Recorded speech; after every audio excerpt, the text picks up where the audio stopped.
which we'll draw as stars. And these stars are outside the body. So this could be an airway, this could be inside the GI tract, etc., etc. So this virus goes in and latches on to cells, receptors, and it causes these cells to become infected with the virus. And of course, the virus takes over the machinery of the cells, and it causes it to make more of it and proteins. And so these cells will be coated with these proteins on the outside.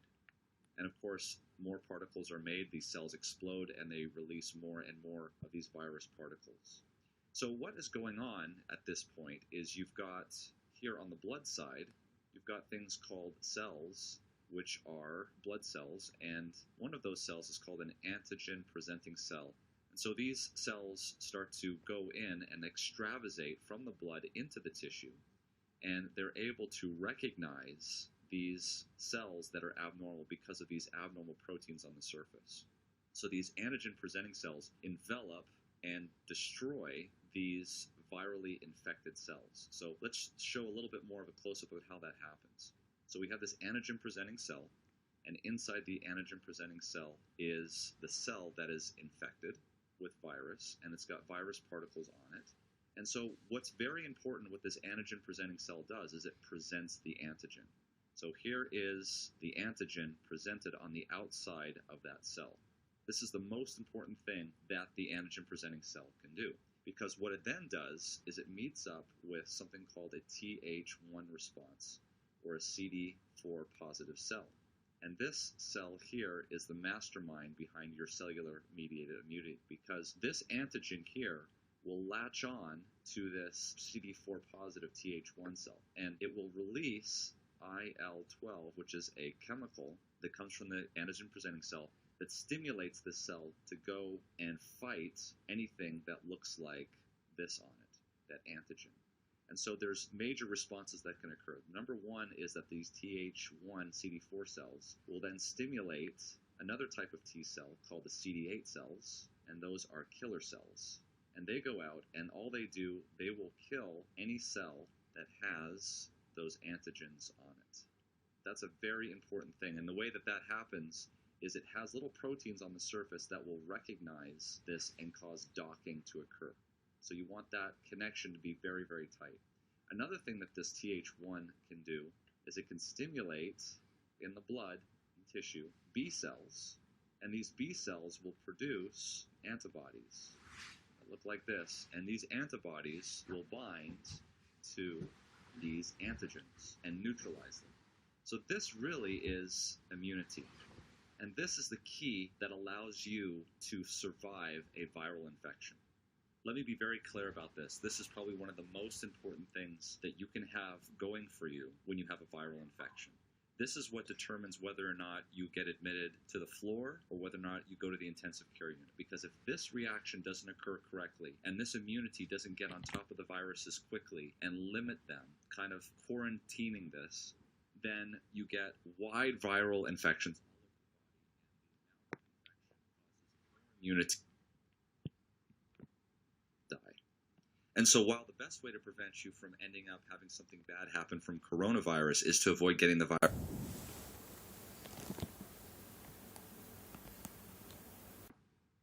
and wouldn't it be nice if there was something that we could do to enhance this IL-12 response, to enhance the ability of this binding to occur, to enhance the ability of CD8 killer cells to bind their targets and to destroy, to enhance the ability of Th1 CD4 cells to create and stimulate actually these B cells to make antibodies. Well, there actually is something that we can do that can enhance this. Number one, it's not a drug. Number two, it's absolutely free. There's no money involved. Number three, you can do it anywhere. And I'm sure by this point you're probably saying, what possibly could this be? And are you pulling my leg on this? This is probably one of the biggest things that you can do to protect yourself from this viral infection causing a problem or any other viral infection. And there are absolutely no side effects to it. And the answer is sleep. That's right, sleep, and enough of it greatly enhances the ability of the antigen-presenting cell binding to the Th1 and promoting IL-12. Sleep also prevents the breaking up of this binding site with CD8 killer cells with the antigen. And we'll show you the research that's done this. I have peer-reviewed papers in extensive research over the last 20 years that sleep has a tremendous effect on your immune response against viruses. I will show you a paper here. Here we have on the left side a cytotoxic T cell. This is the CD8 cells. This is the cells that kill. And here we have an infected cell with either CMV or EBV in the paper.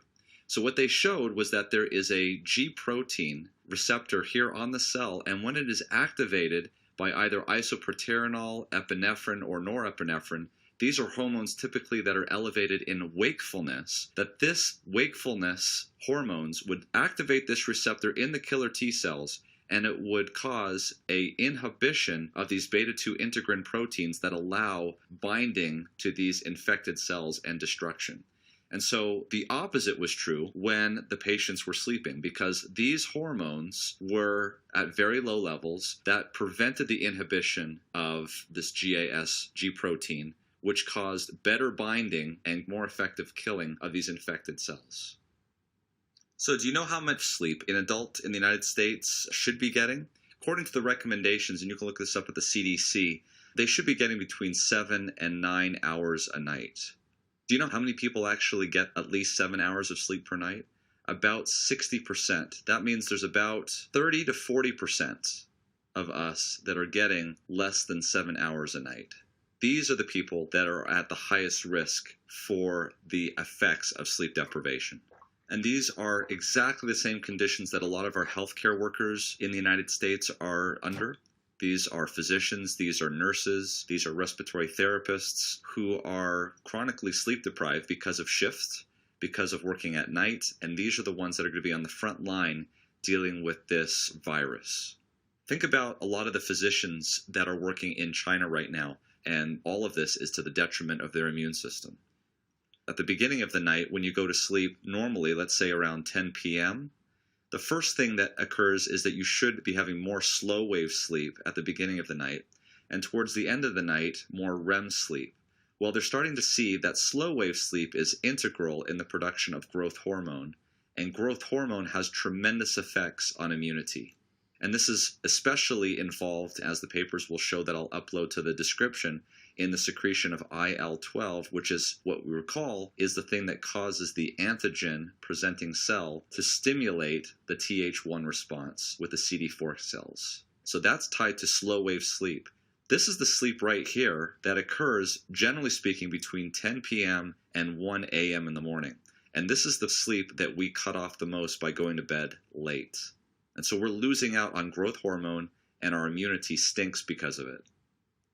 I want you to think what's happened to our ability to sleep over the last number of decades. So this is when we would normally go to sleep, around 9 to 10 p.m. And occasionally people would wake up in the middle of the night and be awake for a little bit, and then they would get up again in the morning around 5 to 6 a.m. This is the time that we used to have for sleeping. And how much time is that? So from about 9 to 5 would be about 8 hours of sleep. According to the CDC and most of the research, plenty of time. But what's happened, because we've moved away from an agrarian society to more of an urban society, we've had to push this back because we have to get up earlier because of traffic. And what's happening is we're living out in the suburbs, we're living further out, and all the jobs are in the cities, and so there's traffic. And so sleep has taken a big toll there, and we're not able to get as much sleep. But on the other side, there's also been a push, and why is that? Because of electricity. And the other thing is electronics. So think about iPads, smartphones in general. 20 years ago, television, movies, internet, all of those sorts of things. And so the key here, though, is all of this is light that's stimulating the eyes. And when you stimulate the eyes with bright light, it pushes your circadian rhythm and delays it. And so what you're losing out on is sleep there. And so what's happened is we've gone from a society where we were getting 8 hours of sleep before, and now getting 5 to 6 hours of sleep. That is going to translate into decreased immunity. So the question is, how can we get this back? Because I believe this is one of the things that we can do in the face of this coronavirus that we don't have to ration. we don't have to worry about, do we have enough of this to go around for everybody in an epidemic? Because this is something that's available to everybody, is getting plenty of sleep to help with immunity.